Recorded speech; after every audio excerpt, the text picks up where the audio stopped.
Good afternoon. I'm Lisa Picker with Carroll County Public Library. On behalf of the Likely Story Bookstore and the library, it is my great pleasure to welcome you today. We also want to thank our great friends at HarperCollins for making Nancy's appearance today possible. Nancy will be in conversation with Ted Zaleski, the Director of Management and Budget for Carroll County, an avid reader and our good friend. Please type any questions in the comments on Facebook, and we'll try to get to as many as we can at the end of the talk. Please stay tuned after the talk on our Facebook page for a presentation on upcoming books from HarperCollins. Nancy Pearl regularly speaks about the importance and pleasure of reading at libraries, literary organizations, and community groups around the world. She can be found on NPR's Morning Edition and KWGS-FM in Tulsa, Oklahoma, talking about her favorite books. Her monthly television show on the Seattle channel, Book Lust with Nancy Pearl, features interviews with authors, poets, and other literary figures. Among her many honors are the 2011 Librarian of the Year Award from Library Journal and the 2011 Lifetime Achievement Award from the Pacific Northwest Booksellers Association. I like to think of her as America's librarian. Nancy is the creator of the internationally recognized program, If All of Seattle Read the Same Book, and was the inspiration for the Archie McPhee Librarian action figure. Nancy is a best-selling author, librarian, and literary critic, but first and foremost, she is a reader and has spent her life promoting reading as one of the most beneficial and joyful experiences anyone can have. It is very fitting that we are hosting Nancy Pearl today. She was a guest speaker at our very first Day for Book Lovers just 10 years ago. If you are a Day for Book Lovers regular, please give us a shout out in the comments, give us a like so we know you're out there. We are delighted that we are able to bring you this week-long celebration of all things books. Welcome, Nancy. It's great to be here again. Hard to believe it's been 10 years. And speaking of that 10 years, when you came, Lisa mentioned you having an action figure. We got one of those, and this is a true story. The Carroll County Public Library gave this to whoever was the budget analyst for the library back then. When that duty changes now, your action figure goes to the new analyst. So traveled around our office. I like to think about that's great. Okay, so preparing for this interview, I found both exhilarating and depressing.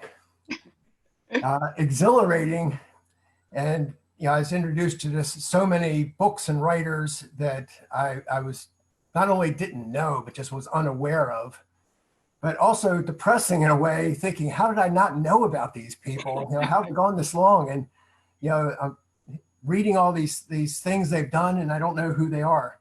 And then the other thing is, I'm thinking, I don't have enough time to ever possibly even begin to touch all the things that I'm reading about here. But we'll go mostly with the exhilarating part. And also in preparing for this interview, I watched an interview you did with a elementary school girl, Sydney Grace Armstrong. And it was very, very interesting watching that. She was a sixth grader when you did that, but you met her as a third grader. I did. And I figured from the date, she's probably about college age now. Are you still in touch with her? Yes, she is college age. She actually graduated from high school 2 years ago, took a gap year last year, and is now doing online. She's going to Scripps College in California and doing it online. So now these days I'm more in touch with her mother than I am with her. But when I met Sydney, she was a third grader, and she interviewed me for a project that she was doing in school. And when we finished our third grade, we met at a coffee shop with one of her teachers, brought her there. And she said, well, do you think we could get together again? And I said, oh, well, that would be lovely, but what would we do? And she said, oh, the two of us could have a book club. And so that's for a number of years, that's what she did. She was an amazing, amazing reader, and still is, and has begun, as I understand it, writing poetry as well. And now in Seattle protesting. Oh, wow. So in your role as a librarian, and then after being a librarian, all the other interviewing and speaking, everything you do, you've touched a lot of people. It's I think must be interesting to have kind of a long-term relationship with somebody like that. yeah, to watch people grow. My librarian, I call her my librarian, my librarian at my public library when I was growing up. I grew up in Detroit, Michigan, and went to the Parkman Branch Library. And Miss Whitehead was the librarian who really took me in hand. And, I was a very unhappy child, and she just gave me the world. She just gave me the world by giving me books to read and showing me that there were different ways of being, different ways of living. And I was lucky enough, my first job after library school was with the Detroit Public Library System. So Miss Whitehead knew me not only as a 9-year-old, but she knew me as an adult working, being a colleague of hers. And that was really, I think, very fulfilling for her, as well as it was wonderful for me. Yeah, it's kind of interesting. So you're on the other side of the long-term Yes. relationship. Yep. Yes. I wanted to touch on a few of the things that you mentioned in the introduction to your book. Now, one of them, you said, neither one of us, meaning Jeff Schwager or Schwager? Yeah, Schwager. Yeah. Jeff Schwager, neither one of us would have written this book alone. Can you say why that would be? Well, I think that really the book, The Writer's Library, was Jeff's idea. And he and I first met. He was doing a project, a freelance project for the Washington State Jewish Historical Society. And he was curating an exhibit of, they had chosen 20 Jewish women to be recognized in the state of Washington. And I was one of them, and he was interviewing all of them.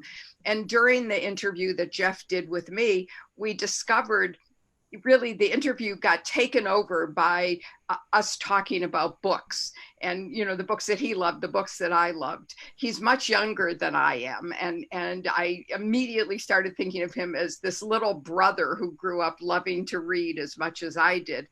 And when you meet somebody who loves to read, it's really fun to talk to them about books and to share your favorites and all of that. So we would meet and have lunch occasionally. And one day at lunch, Jeff said, for a long time, I've had this idea, the Writer's Library, this title in my head.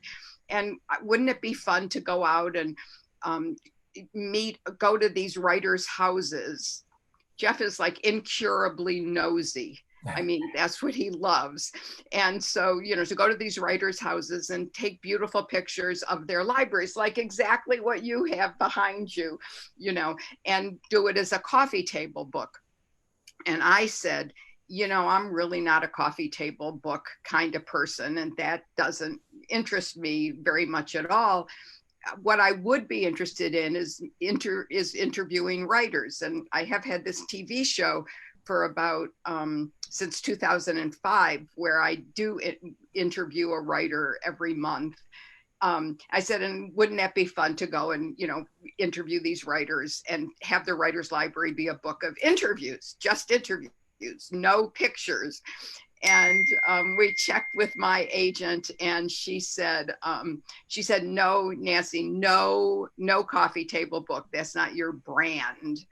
But a book of interviews would be great. And so it was Jeff whose idea was, because of all the years that I'd done those interviews with authors, I had, contact information for many of my favorites. And so together, we brought both our interests and our backgrounds into doing that project. So it really was both of us together. Okay, that makes sense. as you were describing that, you talked about the excitement of talking over books that you like with somebody else who likes the same books. I think you can say that might be one of the best things about this book. Oh yeah, you see, I did spend a little time with your book there. A lot of this is exactly that. You and Jeff talking to a couple dozen writers and saying, "Do you know this book? Oh yeah, I love that book," and running through the authors and books you liked, and a lot of intersections. Yes, yes. I think that one of the things that was really interesting is the sort of commonalities among the writers. So we interviewed 23 writers and there are 22 interviews. And the reason for that, that difference in numbers is that we interviewed the author. We interviewed Michael Chabon and his wife, Ayelet Waldman, together at their home in Berkeley, sitting around their kitchen dining room table. And so that's why there are 23 writers and only 22 interviews, because the one with Michael and Ayelet is a long one. It was, we did not go into the interviews with a set list of questions. I think that's one of the things that makes these interviews so different from one another and so lively in a way, because we would begin each interview. Normally I would start by saying, did you grow up as a reader or did you come from a reading family? But then we would let the interview go wherever the writer wanted to take it. And Jeff and I would just be there urging the writer on to talk about the books that he or she loved. And I think that just made for a really lively kind of conversation. And it was just so much fun for us to do. And the conversations took a lot of different paths. I forget the name now, but one of the writers was from Morocco. Yes. And the conversation that you had with her was unlike any, you could not have had the same conversation with anybody else. No, it was only right because of her. Yeah, that was with Layla Lalami. Right. And her first, her first book, The Moor's Account, is just an amazing, wonderful, it's such an interesting novel. And the interview we had with her, I mean, she grew up in an era of colonialism. And when she grew up in Morocco was part of France. It was one of the colonies that France had settled. And it's in that sense a very, very political interview about reading Moroccan authors, reading French authors, reading American authors, reading British authors. Another interview I think that was really interesting was the one with Maza Mengista, who is an Ethiopian writer.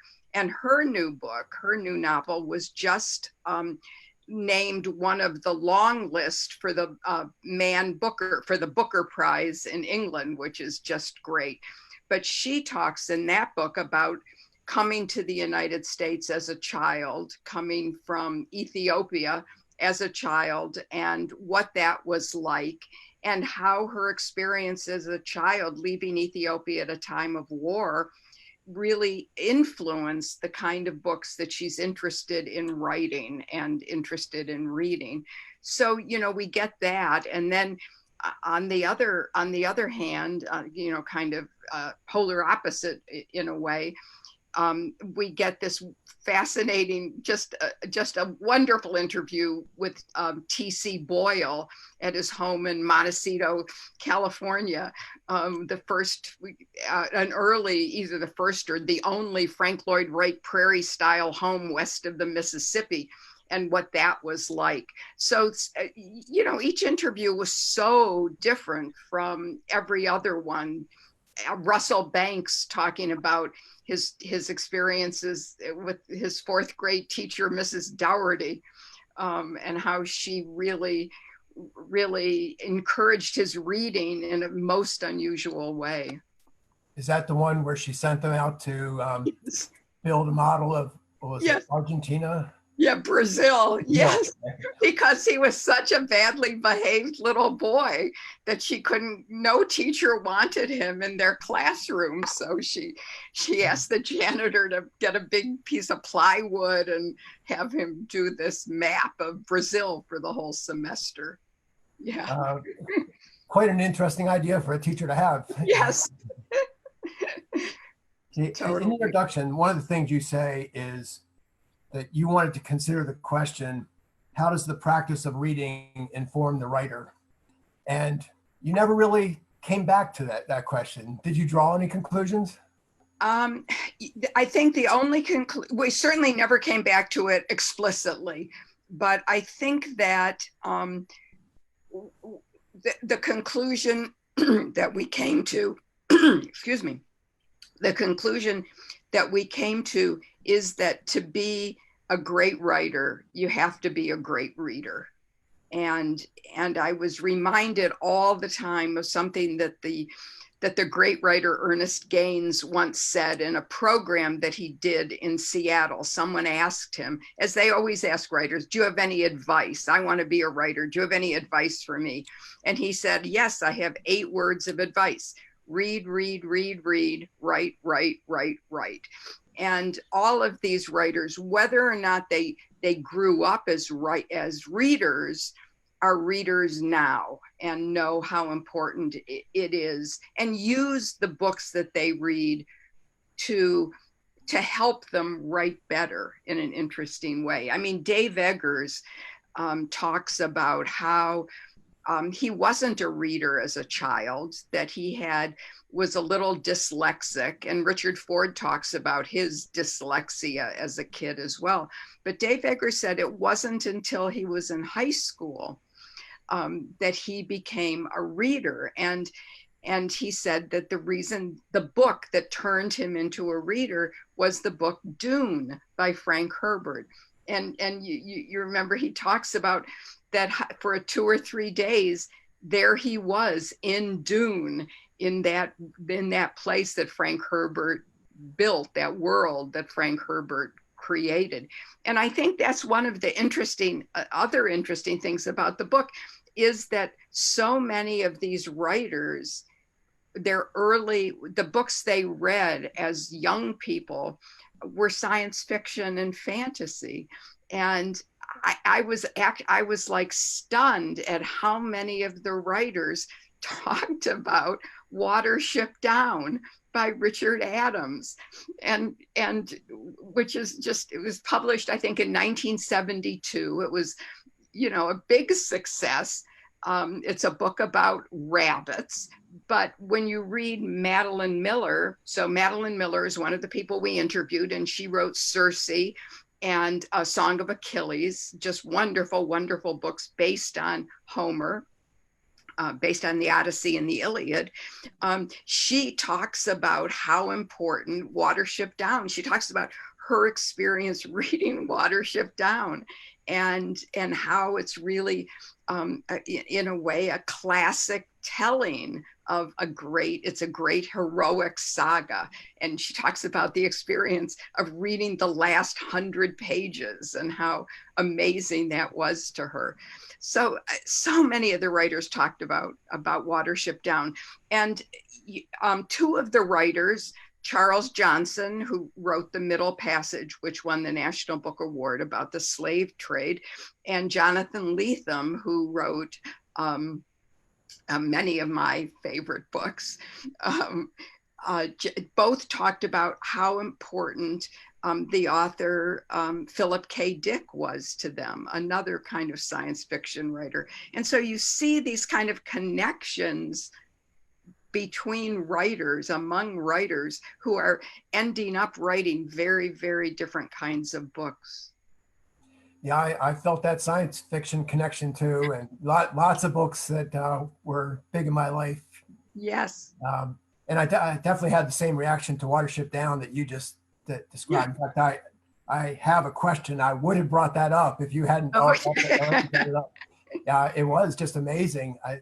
Of all the books that I might have said people are going to come back to, that probably wouldn't have popped up on my list. No, Me either. Totally not. Yeah. You mentioned that some of the people you interviewed weren't readers as kids, but a lot of them were, and a lot of them describe themselves as indiscriminate readers. And one talks about reading a cereal box. An Yeah. experience I also remember. We weren't allowed to read at the table, Yes.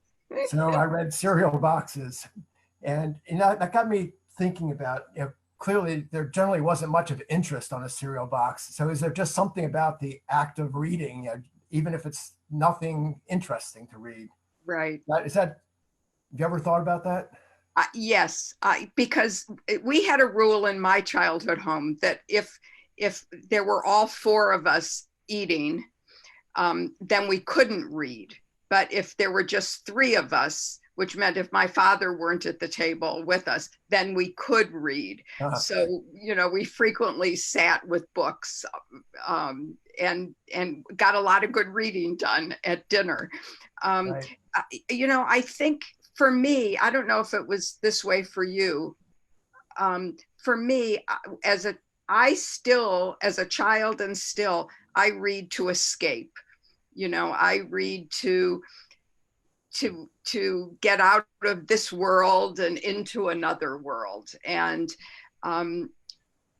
Russell Banks put it differently in his interview. He says, I don't read to escape, I read to enter into another world. I don't know what I think about that a lot, and I don't know if that's a difference or if he's expressing himself just not in the way that I'm expressing myself. Do you read to escape, or how would you describe it? I've never thought about that, but I'm going to now. That's an interesting question. That's worth a little exploration. Another idea that came up frequently was writers who talked about not seeing themselves in books when they were young. And I had a experience of my own on that idea. When my kids were young, I used to read to them before they went to sleep. And I can remember my daughter was the older one. And I can remember reading her what I thought were all these good books. And one day she said, "Why are you always reading me books about boys?" Oh. And I stopped and I said, she's right. I never thought about it. I wasn't doing it on purpose, but Right. those were the books that occurred to me. And that's what I was reading her. That actually led to a paper I did for a Masters of Liberal Arts. It was called Making Their Own Choices, Strong Female Characters in Fantasy Literature, 100 Books for Late Elementary to High School Readers. And all because of her asking me that question, because she didn't see herself in the books. Yeah. So you have said kids should be able to find themselves in the pages of books and lose themselves in pages of books. Right. So can you talk a little bit about that idea and maybe some of the people you interviewed and this idea of not seeing themselves?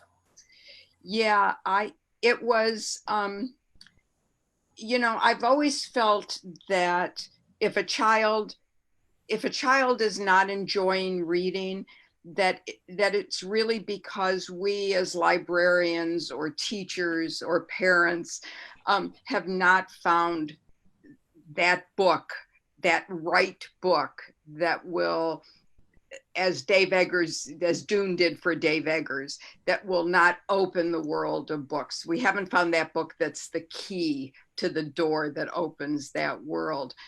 But we also, I think, for a long time, certainly when I was growing up and when you were growing up, at that time, if you were not, there were not a lot of books written about non-white characters. It was very hard to find books with African-American characters in them.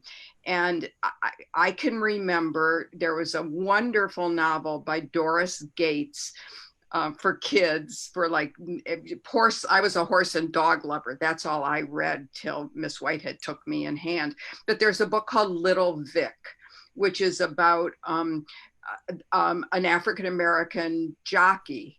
And that was one of the very few books that were available to kids to read about African Americans. There was a picture book by Gerald Beam, Beim, called Two as a Team. And it's about two little boys. It was published in the 40s, I think. Two little boys building a scooter. And there's nothing in the text. It's a picture book. There's nothing in the text about what race these kids are, but it turns out in the pictures, one is presented as being white and one is presented as being Black. But other than that, and then a little later on, Peter's Chair, those books by, and now I'm forgetting his last name, where the pictures depict a little African American child. There were those books, but really what we saw were what was available to us were books that really mirrored who we were, and it's so good now that you can find books that feature Black characters, that feature characters who are disabled, otherwise abled, characters who are deaf, characters, and it's funny, there's a Canadian writer named Jean Little, whose books for middle grade readers, they're so rare, but I still remember them. One of the characters was crippled, and you didn't find a lot of books in which the main character was crippled or was blind. In another book, one of her characters was blind. And I think that's so important for kids to be able to, just what I said, to be able to connect with the character, but also to be taken in by the book, be, surrounded by the book, let them enter into that different world, where kids now are much luckier in many ways in the books that are available, I think. You mentioned a lead character being crippled. I think the book that I have recommended to more people than any book in my life now is The War That Saved My Life by Kimberly Brubaker. Mm-hmm. Just an amazing book, I thought. And as you were talking there, you talked about how things have changed and how much more is available. And thinking back to that project I did, which was about 20 years ago now, that world has exploded. Finding those strong female characters be a much easier job now than it was back then. I remember really having to work to find those 100 books. Yes, yeah. Well, like one of the writers that many of our interviewees talked about was the writer Ursula K. Le Guin, who wrote fantasy and science fiction, but so much more than a kind of fantasy and science fiction with all those tropes that the genre has. I mean, she was somebody who really just a brilliant writer and a brilliant woman. But Madeline Miller talks about how important Ursula K. Le Guin was, and how in her books you could, in the Earthsea books, Ursula Le Guin's Earthsea Quartet, I believe it's 4 books now, the role of females changes throughout those books and becomes much more important. I think that one of the things that reading does is, one of the important things that reading gives us is a sense of empathy, of getting to understand and live in the experiences of someone else. And as I said, I grew up in Detroit, urban Detroit, and I knew nothing about migrant workers. I mean, we didn't have migrant workers. We didn't have, we had automobiles being built. But Miss Whitehead had me read all of the Newbery Award books, that great children's book award. And one of the books that I read was a book called Strawberry Girl by Lois Lenski. And I remember reading that book, which is about a little girl, and I believe her name is Birdie, who is whose family are migrant workers following the strawberry fields up from Texas, up from Mexico, up the coast, the West Coast, picking those strawberries. And that really opened my world and let me live Birdie's life with her while she was doing those things. And I think that I grew as a human being. I didn't think that in those words when I was 10, but I certainly look back and see all of that reading that I did helped me become the person that I am today, as it did for you, obviously. And thinking back to something you said earlier, as you just described that, I think it'd be easy to say that you were entering another world when you read that one. Yes. Yeah, definitely. Losing myself in the pages of a book. And because of the way, we all of us spend so much time internally, in our heads, and our experiences are, without reading, are limited by who we are, what we can read, what we can feel, touch, see, whatever. But with reading, I like to say you can go anywhere, you can do anything, and you can be anyone. And how wonderful, what a gift that is. And librarians and teachers give us that gift, and we're better people for it. On the Be Anyone, thinking back again to that college project I did, an author I got introduced to there was Robin McKinley, who I just be hard to say how much I like her writing. Yeah. But I think the first books I ran into were the Hero and the Crown and the Blue Sword. Although I ended up reading, I think, all of her books. But on that idea, and that idea of girls being able to see themselves in some non-traditional way. I mean, that's what Robin McKinley did there in a spectacular way. Yes. Yeah, and just speaking of Robin McKinley, I also like, she did a number of retellings of classic fairy tales that are really good stuff. They are. Yep. Madeline Miller talks about the Hero and the Crown. Yes. And how that.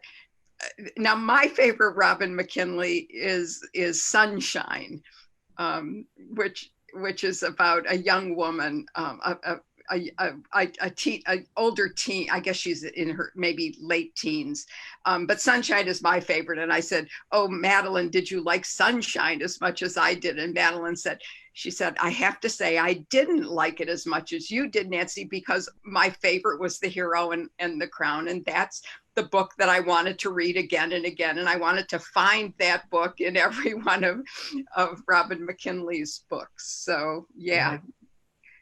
Yeah, it's something interesting that came up in a number of the interviews too, people talking about these books and then their children, and how often they found that their children weren't interested in the ones that they thought, well, obviously they're going to like this book. Right. Yeah. I've been lucky that by and large, my daughters have both enjoyed many of the children's books that I enjoyed. I feel very lucky that we share that.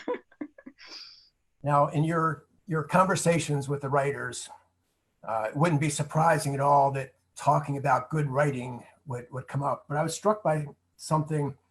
There seemed to be a lot of focus on sentences, the writing of sentences. Right. There was a quote about wondrous sentences and unbelievable sentences. You have to die for sentences like his. And there was one they're talking about. There was an immediate difference in the sentences of Ray Bradbury. Certain sentences you're not used to encountering in science fiction. Now, I've always thought that Ray Bradbury was really more of a fantasy writer than a science fiction writer, but Yeah. still, the focus there was on these sentences. Any thoughts about what was happening there? Um, well, I think that I think that people tend to use science fiction as a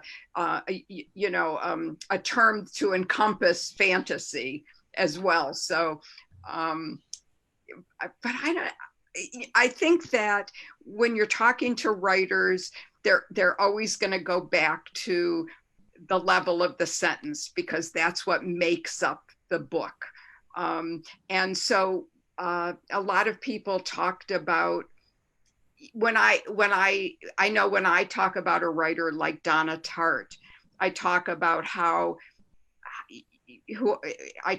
sentence by sentence, there's hardly a better writer than Donna Tartt, that every sentence is just perfection. Or one of the writers that we really, really, really wanted to interview, that was on my list and Jeff's our original lists of who we wanted to interview, was Lori Moore.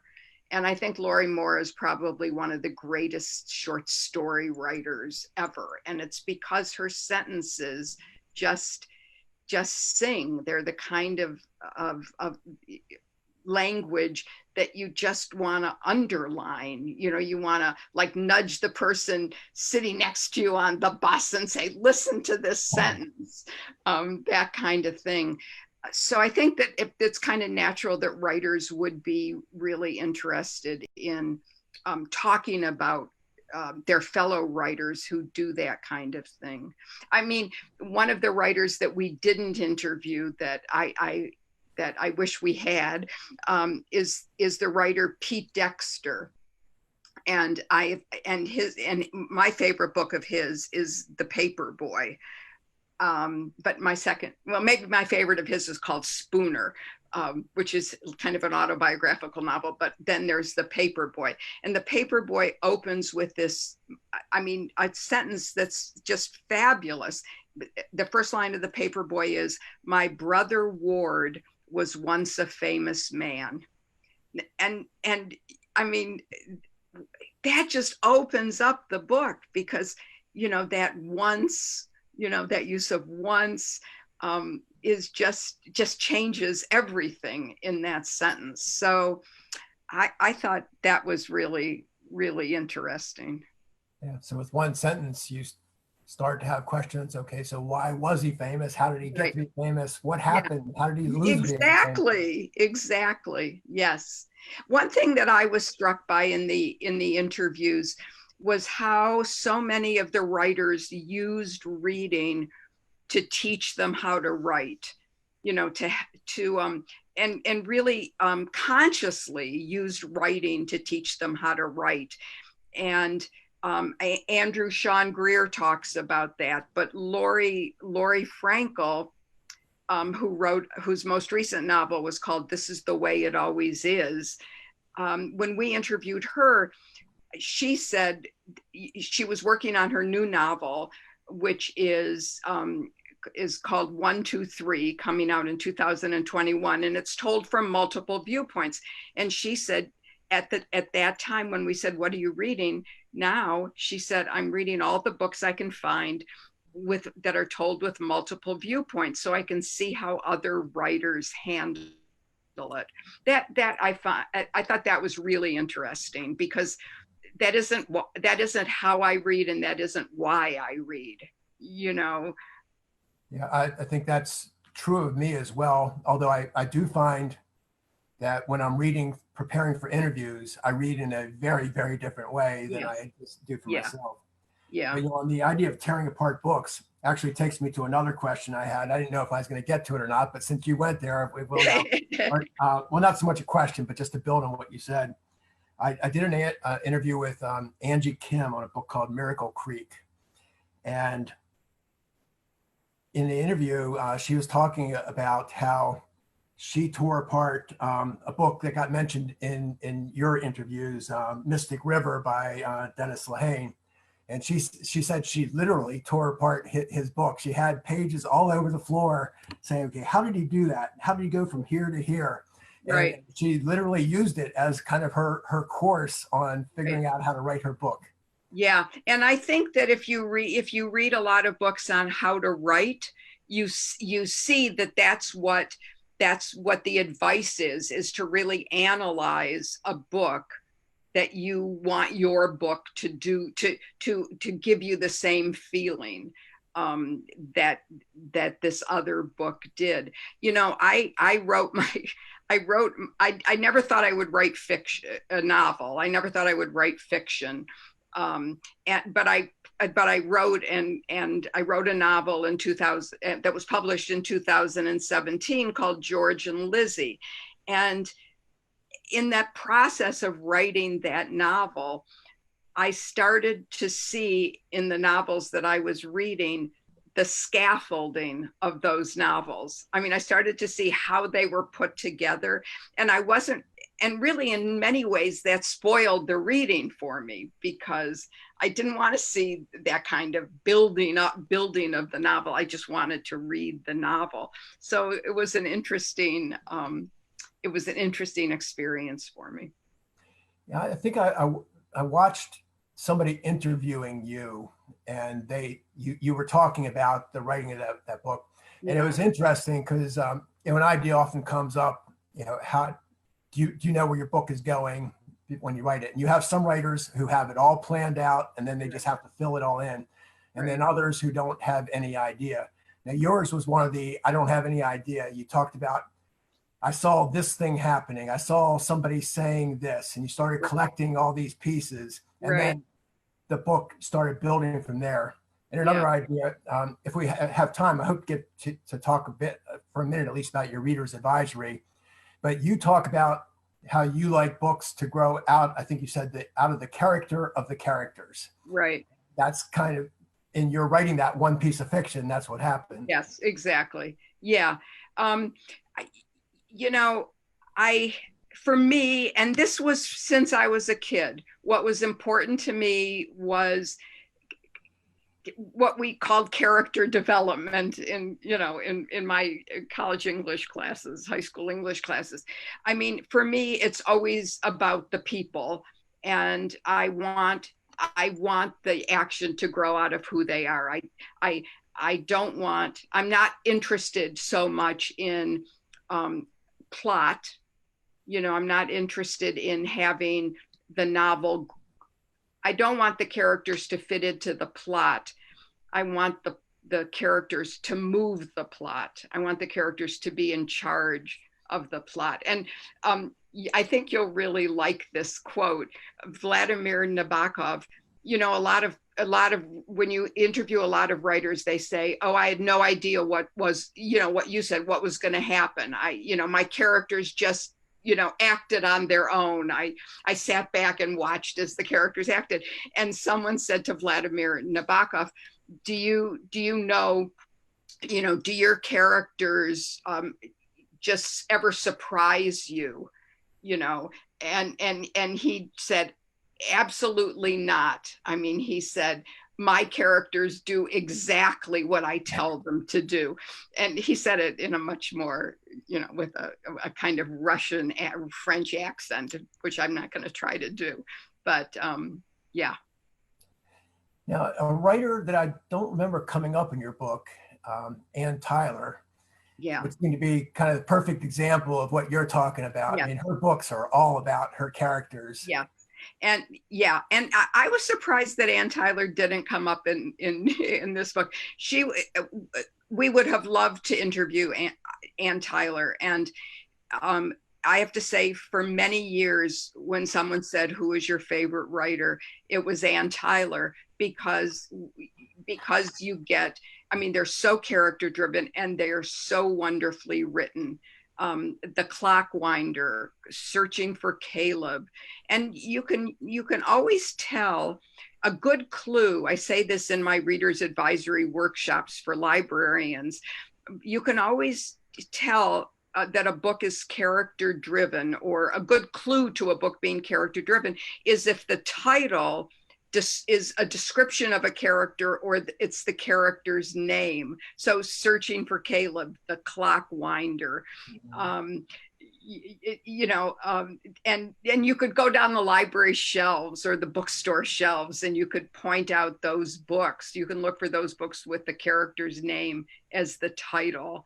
And that's a good way, always been a good way for me to find, at least to start in finding a book that I will pretty much love to read. A Wizard of Earthsea, there's the Ursula K. Le Guin, Right. that kind of thing. Yeah. That's interesting. I'll have to look back at some of my favorites now and see how that fits. There was, in your interviews, also a lot of talk about literary fiction, and the talk in the sense of, I think you were asking, do you believe in literary fiction, or what place do you think it has? And it seemed like the writers you talked to all seem to share a common understanding of when we say literary fiction, what that means, but different ideas about it. But you talked about Lalami earlier. She said, I don't know, I figure either a book is good or it wasn't. And then another one, is it Nguyen? Is that how you say the name? Oh, Nguyen, Viet Thanh Nguyen. Nguyen, okay. Nguyen. Mm-hmm. Said, I don't know, I think literary fiction is just another genre. Right. So did those conversations lead you to think any differently about the idea of literary fiction? Well, I am one of those people who believe that we should tear down the genre walls. I'm not a big fan of dividing books by genre. And I know as a librarian that most library users want the books divided by genre. They want the mysteries in one section and the science fiction and fantasy in another, used to be the Westerns in another, the romances in another. But really, I think that does a disservice to those books, because I think it ghettoizes them. It says something that for me, there are much better ways of arranging a library's fiction collection than genre. And I think that we do a big disservice to, for example, romance novels by implying that they are lesser than literary fiction. So, I try not to use the term literary fiction. I try to talk about books in terms of, are they character driven? Are they story driven? That kind of approach, because I find that in many ways, you can do a big disservice to a book by, Ursula. I don't want to go back to Ursula Le Guin, but some people, when it's a wonderful novel that somebody would like, but if you say it's science fiction, they're not going to read it, or they're going to, make a face. Oh, I don't read science fiction. And I, as a librarian, I hate that. I think which is why I came up with this whole different way of thinking about books that is not genre based. Right. So those genre walls, sometimes people keep people out of books that they would like. Yes. Yeah. As you were saying that, I was thinking, I don't know what you think about Larry McMurtry, but I was thinking about his book, Lonesome Dove. Now, if you're going to put it in a classification, it's going to go on the Westerns shelf. But I would say, to simply call it a Western is not adequate. No, when people always say to me, well, what's your favorite book? And I always turn the question, because that changes every minute, but I turn that question around and I say, well, here's a book that the greatest number of readers will enjoy, and that book is Lonesome Dove, because Lonesome Dove has every single thing that a reader would want. If you're looking for great characters who stay in your mind long after the book ends, characters that are real, they like leap off the page into your life. That's what Lonesome Dove has, right? And if you're looking for a book that's a page turner, I mean, what could be better, The Lonesome Dove? Because you want to find out they're on this cattle drive, for goodness sake, and what's going to happen. And then if you, what you love is this sense of being somewhere, you know, a sense of what you love is place. You know, there you are on this cattle drive with them. And by golly, you better have some, you know, a bottle of water with you, because your throat is going to get awfully dry from all that dust. And it won the Pulitzer Prize. The writing, you know, while not at the sentence level, is maybe is wonderful. You know, I agree with you. I totally agree with you.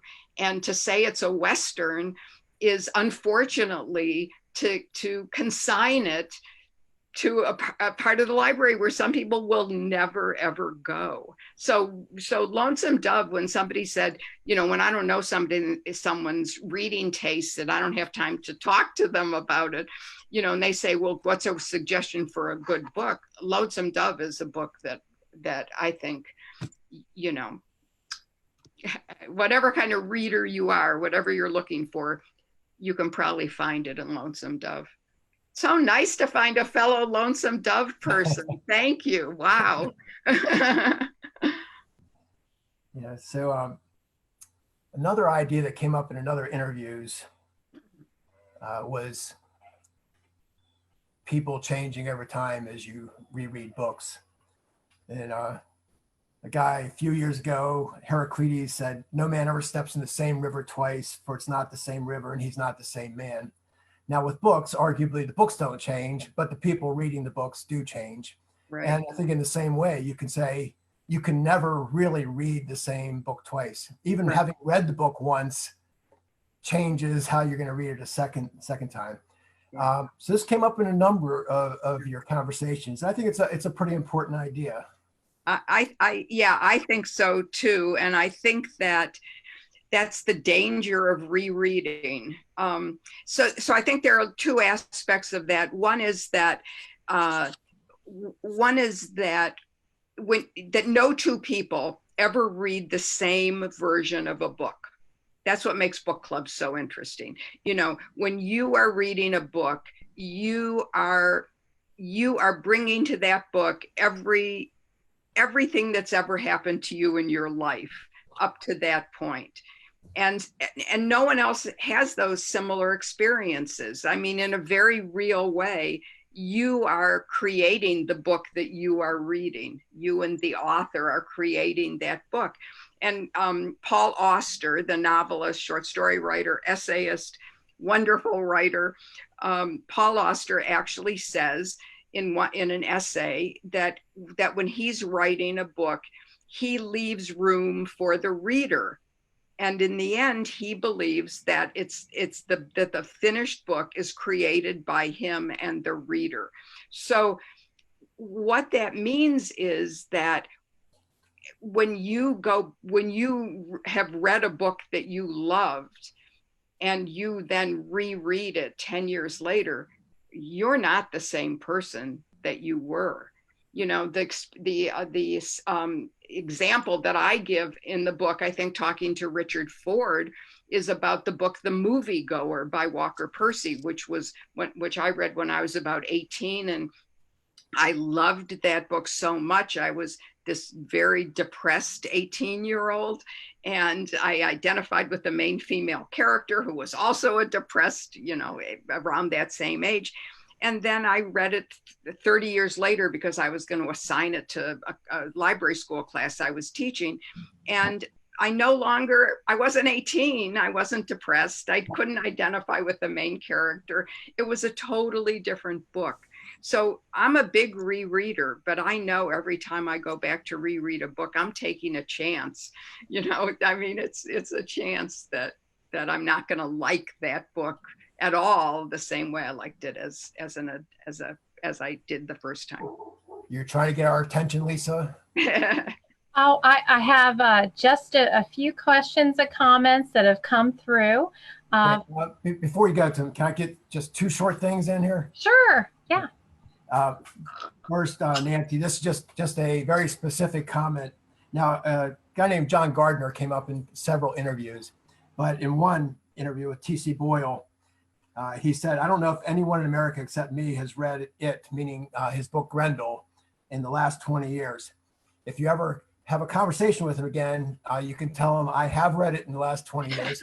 And in fact, it's also in my car right now. I always keep a book in the car for unexpected reading time. And Grendel is that book for me right now. I will tell him. And then a question for you. This writer's library was fiction and poetry. Have you given any thought to another writer's library which would focus on nonfiction? Yeah, we've certainly given another, we're certainly thinking about talking about another writer's library. I don't want to do it over Zoom.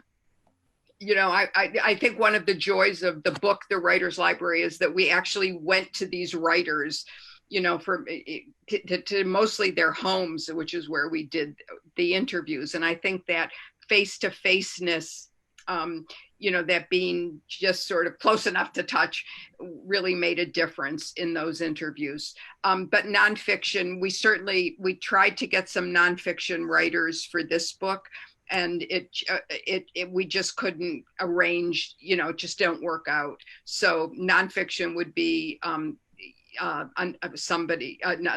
another iteration of that book. Yeah. Okay, look forward to it. Oh, thank you. Go ahead, Lisa. Thanks, Ted.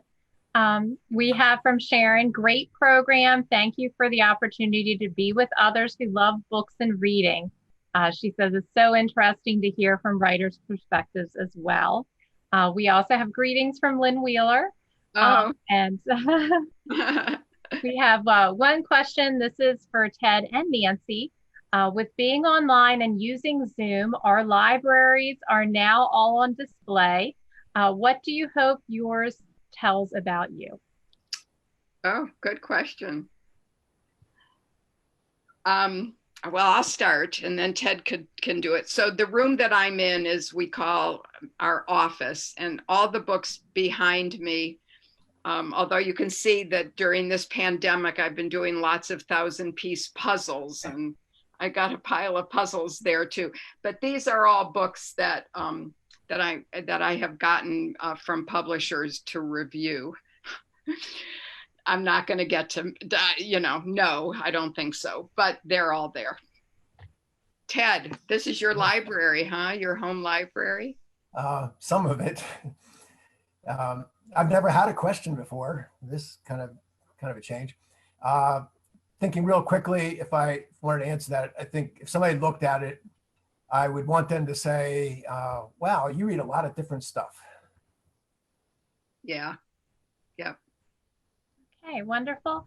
And then finally, Nancy, what are you working on next? Oh gosh, you know, I have started sort of thinking about another novel about a character who was a kind of minor character in George and Lizzie, Maverick, who was Lizzie's high school boyfriend. What's happening to him now in 2019, 2020, when he's turning 50 and feeling like hasn't been a success. So I'm kind of thinking about that.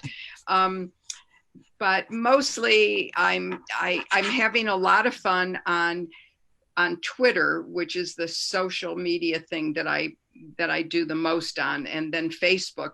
Every day I post a backlist title of the day. I pick an older book to feature, and that's like one of the highlights of my day is picking those little known books that I really would love people to pick up and read. And they're the reason libraries are there.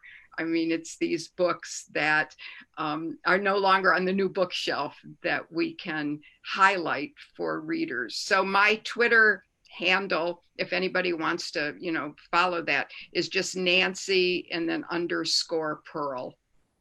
And that's what I'm working on, is all of those, or picking out those backlist titles that I loved so much. What was your book today?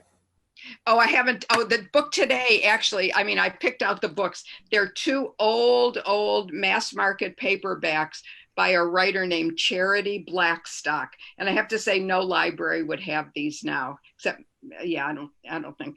But this one, Dewey Death, is a mystery set in a library, a private library in England. These are British, old British old British books, and I have to see how much they cost. I think they cost 25 cents or less. And this one is 50 cents. Boy, The Foggy Dew by Charity Blackstock and Dewey Death. That's going to be tonight's or this afternoon's.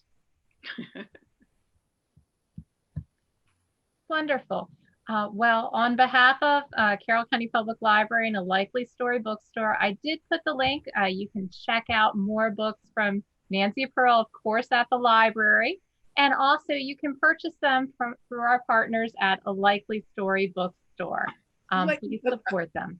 Lisa, can I just say one thing? Sure. Because we're not there to sign books in person, if anyone would like a signed book plate, Jeff and I we signed book plates. We're happy to mail them out to you. So if anybody wants to just email me at nancypearl.com. If you could you put that link up? Sure. And give me your address and let me know whether you want it personalized to you or whomever. We're happy to mail out those book plates. That's very generous, Nancy, and we really appreciate it. Thank you and Ted for being with us on this non-traditional Book Lovers Week, but it's still Book Lovers Week. Please stay with us on this Facebook page. We will have a book buzz with HarperCollins Publishing just very shortly, within the next 5 minutes. It'll be right up here on the page you're watching now. It'll appear in a new window. Thank you for joining us. We hope you will tune in to more Book Lovers Week events.